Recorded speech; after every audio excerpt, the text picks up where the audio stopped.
किसी जंगल में एक शेर रहता था जिससे सभी पशु पक्षी बहुत डरते थे। शेर रोज किसी एक जानवर को मारकर अपना पेट भरता था।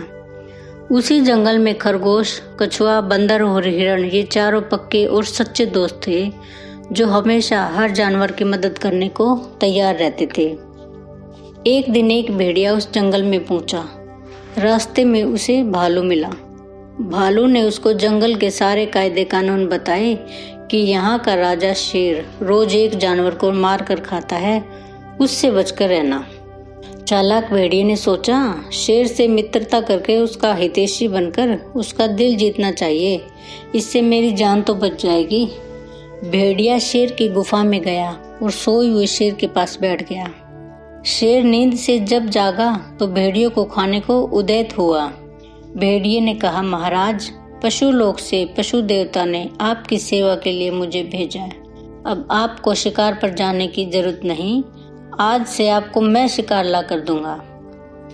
शेर ने भेड़िए की बात मान ली। भेड़िए ने जंगल में यह ढिंढोरा पिटवाया कि मैं पशु लोक से राजा शेर का सेवक बनकर आया हूँ। प्रतिदिन जंगल के राजा की भूख मिटाने के लिए एक प्राणी मेरे साथ चलेगा। जंगल के सभी जानवर डर गए और भेड़िए की बात मानने को तैयार हो गए। शेर के पास जाने के क्रम में एक दिन खरगोश की बारी आई और भेड़िया उसे ले जाने लगा। तभी वहां हिरण, बंदर और कछुआ भी आ पहुंचे और उसके साथ जाने की जिद करने लगे। शेर के सामने पहुंचकर चारों ने बारी बारी अपनी बात शेर से कही। सबसे पहले खरगोश बोला, महाराज, आज मैं आपका भोजन हूँ। कछुआ बोला, नहीं महाराज, आप अकेले खरगोश को नहीं खाइए, मुझे भी खाइए। तभी बंदर कहता, महाराज, इन तीनों को छोड़ दीजिए, मैं बड़ा हूँ, मुझे अपना भोजन बना लीजिए।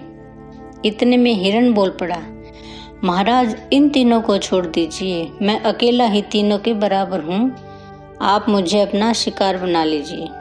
भेड़िया यह सब सुन रहा था। उसने कहा, महाराज, देर ना करें, इन चारों की बातों में न आए, एक झटके में इनको खत्म करके अपनी भूख मिटाएं। तभी शेर ने चारों को अपने पास बुलाया और कहा, मैं तुम्हारी सच्ची एकता, मित्रता और त्याग देखकर बहुत खुश हुआ। यह कहकर शेर ने भेड़िए को अपना शिकार बना दिया।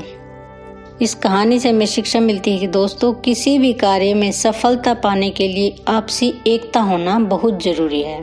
एकता के लिए चाहिए आपसी स्नेह और विश्वास। स्नेह के आधार से ही सहयोगी बन पाते हैं। सहयोगी बनने के लिए अपने को मिटाना पड़ता है, अर्थात अपने पुराने संस्कारों को मिटाना होता है। इसलिए आप हमेशा जरूरतमंदों की सहायता करते रहो। आशा करती हूँ यह वीडियो आपको पसंद आया होगा। इस कहानी पर आपकी क्या राय है, हमें कमेंट्स करके अवश्य बताएं। अगर आप चैनल पर नए हैं तो इस चैनल को सब्सक्राइब जरूर कीजिए। कहानी सुनने के लिए आपका बहुत बहुत धन्यवाद।